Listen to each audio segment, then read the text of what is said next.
Hey everybody, it's Michael, Bay Area Hiking Guides, giving you that information, that knowledge to go out there and hike with confidence.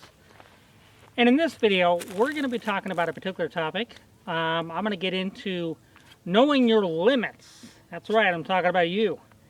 And also a little bit about preparing before you go out on one of those hikes. All right, stay tuned.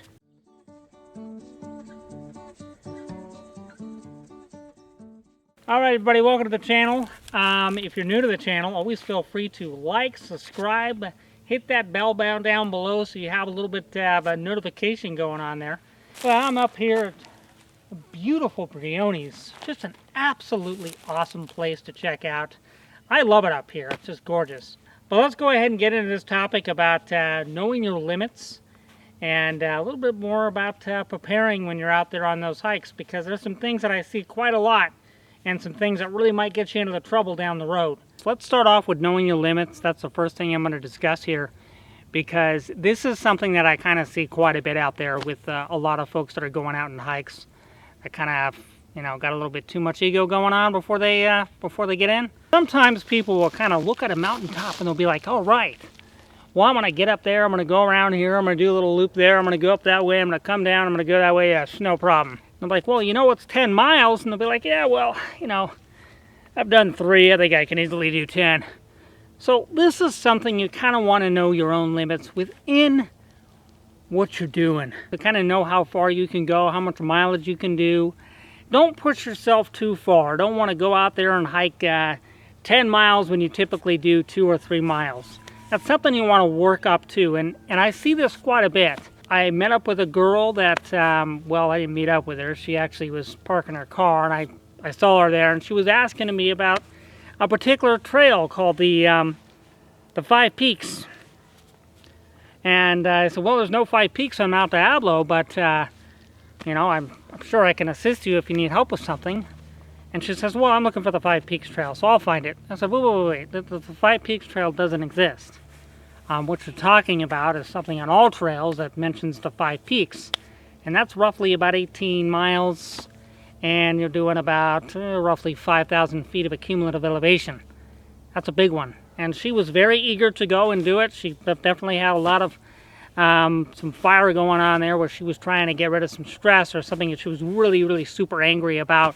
And I said, look, I can tell you right now, you've definitely got some fire going on. But I do want to recommend to you, why don't you just follow me up? We're going to go to the falls and check it out. And then once you get up to the top of there, you can kind of make that judgment call if you want to continue on. Plus, your boyfriend here doesn't, look like he's too eager to do what you're about to do. And she was very, very persistent in doing it. She definitely wanted to get rid of all that energy. And she went out there and followed me up to the falls. And by the time I got to the falls, which was way less, by the way, than what she wanted to do, she was pretty scared and she wanted to go back down to the car, and she definitely realized that it was way too much than she can take on, and she had only done about, we're looking at 4 miles or so and 1,000 feet. So it's important to kind of know your limitations. When things look like they're easy to take on and you kind of give it a look and you're like, yeah, I could do that, no problem. I can knock that right out. You really got to look at it. Things might look easy on a map. They might look easy from your sight and say, yeah, I can get up that hill and get back down. But when you actually start moving your body and that physicality, the physical movements of all your muscles and everything starts working, trust me, it's you're going to start thinking a little bit different. So understand what your limits are and kind of know what you're doing. A lot of people don't understand the difference between a cumulative elevation and elevation. Elevation is obviously from a low point to a high point. So let's say Mount Diablo, you've got the low point that it's elevated from, and then all the way to the high point. So the highest point is going to be, 3,860 something. I might get this wrong, but hey, we'll leave what's the elevation? Right there. And then you got a cumulative elevation, which is kind of like all the ups and the downs and back up again and the downs and all that stuff all put together and summed up, and then you get your cumulative elevation. So that's 2 things that you really want to be prepped on and understand a little bit about before you go out on those hikes and kind of get an understanding of what a cumulative elevation is. When it's saying 9,000 feet of a cumulative elevation, or 5,000 or 3,000 or 1,500, you're going to be doing some, it's going to be fun. So So you have all these apps available to you. A lot of people have cell phones these days or you can go home and kind of see what the cumulative elevation is and get an understanding of what that is before you go out on your hike and go, okay, well, I did this yesterday and it was 7,000 of a cumulative elevation, and I did, and I went out and did a few miles. So you kind of have an understanding for it. And sometimes your cumulative elevation might be more versus the mileage you did, but that cumulative elevation is big. That's a big factor in what you're going to be dealing with, because when you're going up, it's not so fun for a lot of people. Now, my body is always in shape all the time. I'm constantly doing hikes. I'm constantly carrying gear. I'm going from point A to point B. I'm prepared. I got my light right here. I kind of know what my limits are. And through the course of my time of going out and hiking and having a good time and saying, hey, we're going to go check out some of these wonderful, beautiful oak trees we have here. But what I'm going to start doing is I'm going to, go out there and hike and kind of know what I can do. Let's say before I did the Grand Canyon, a month before I did the Grand Canyon, I was ready to go. I was, I just recovered from an injury, so I could do about 12 to 15 miles. I could carry a heavy amount of gear, and I'm game on. And if I go back years before that, like if I start doing 20s a day, if I'm doing 20 milers a day, and I'm doing large amounts of cumulative elevation, I'm planning and I'm prepping and I'm getting myself built up for that so I can be able to handle it. But if I stop doing that for a while, say it's been a year or 2 years and I haven't done as much as I used to anymore, I got to build back up to it again. So as much as I used to do 20s, a few years down the road, I got to get back up to that again. So I got to just work into doing some 10s, which is kind of what I can do now, 10s and 14s, and then kind of slowly work into a 20. Now I could throw myself into a 20, and I think I can get out of there semi-alive, but because once you stop doing something for a while, you got to get back into it again. It's just like working out, Training is key. Training and getting ready for something big is always, always, always key. So let's continue on, and I'm going to venture through another section of this little area, which I love so much. All right, so before I get started, I do want to talk about one little thing, and I'm going to leave a link down below for it. Organization called BORP, and they do a lot of events, get-together stuff to allow people that have disabilities to get out there and have fun, whether it's hiking like I'm doing right now, or whether it's doing some rock climbing, or possibly might be some yoga. They've got all kinds of cool classes. It's a really, really great organization that get going on, doing a lot of stuff on Zoom, and they need your help. And I'm going to go ahead and leave a link down below, and you guys are more than welcome. They're always taking donations, but if you want to donate to them, I'll leave the link down below for BORP. The Oaks right now are giving out all kinds of good stuff. They're giving out all those acorns. And why don't we be like the Oaks and just give a little bit back to the community? Maybe it's $5, $10, whatever it might be. I definitely will help them out a lot, because they're not doing too well right now. We want to keep those organizations up. And whether it's $5 or $10 or $20, it really does help. I know we all love Starbucks. How much do you give those guys a week? Okay, let's continue on. All right, so preparation is key. And whether it's going to be you bringing enough water before you go out on that hike, or making sure you have a medical kit, or maybe it's just having an understanding of the terrain that you're about to deal with. It's really, really key. Most people think that, okay, well, I'll just bring a little dinky thing of water and I'm only going to go down a few miles or two. Trust me, once you go disappear in the woods somewhere, you fall off a cliff, you roll down into a creek, maybe you get your lungs pinched, maybe you can't have a vocal voice like you did before, you got yourself a problem. And you could be really close to the community. Right now you probably hear the blower in the distance. We got some houses here. It only takes a small fall. Always want to leave a note. I always talk about that. I got plenty of videos on that. But it just takes a small fall. Maybe you're exhausted. You ran out of water and you got a problem there. So knowing to have enough water is also a big thing, and knowing to have medical kit just in case something happens. Understanding the area, how much mileage you're going to be doing. These are all things you need to prep for.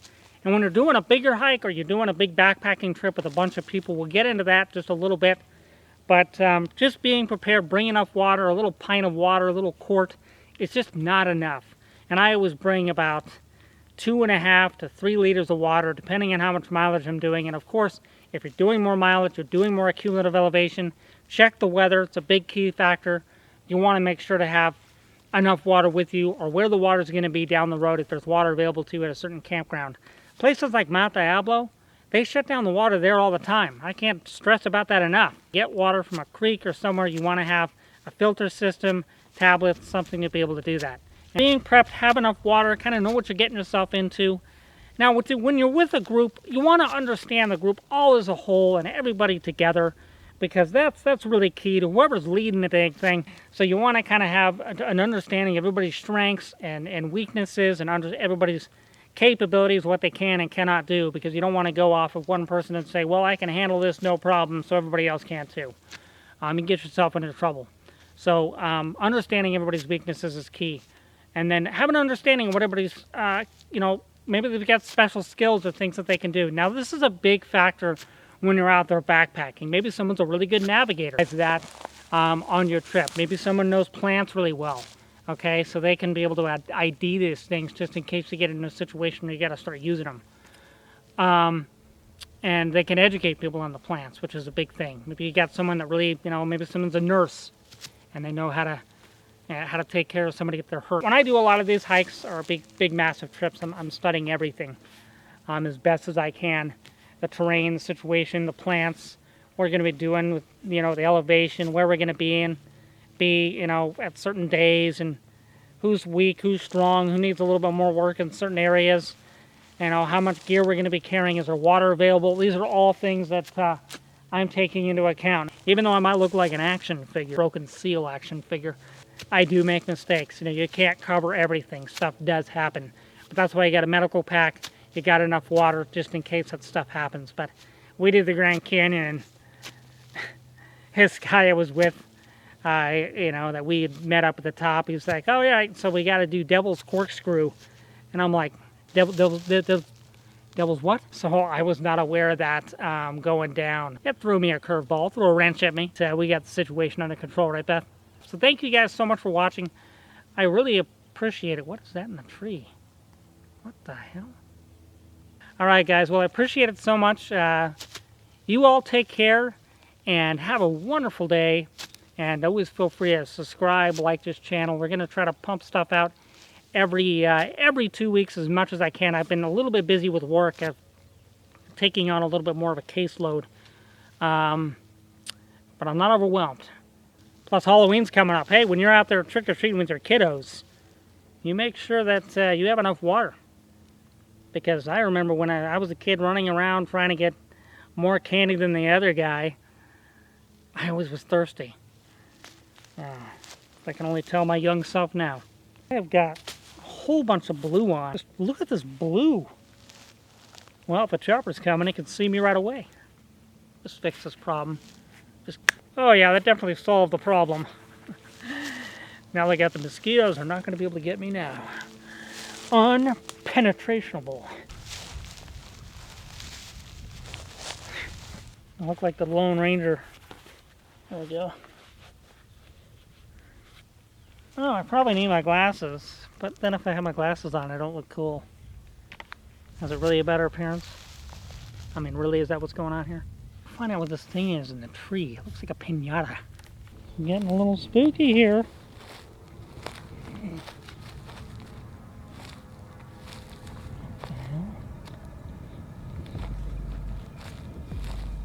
I have seen some weird stuff in my time. Interesting. You guys can see that or not. Yeah.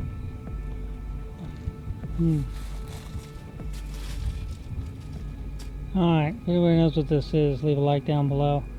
Looks like some Disney wrapping paper and some painted other paper around it. A variety of different colors. Dark purples, aqua, some orange in there, yellow.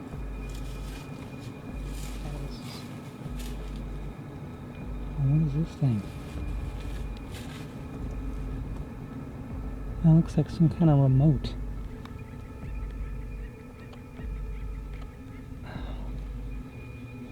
What the heck is going on here? I was here in late spring, and this was not here. Yeah, it looks like they got a bunch of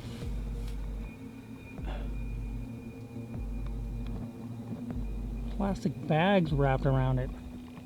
You know what I think this is?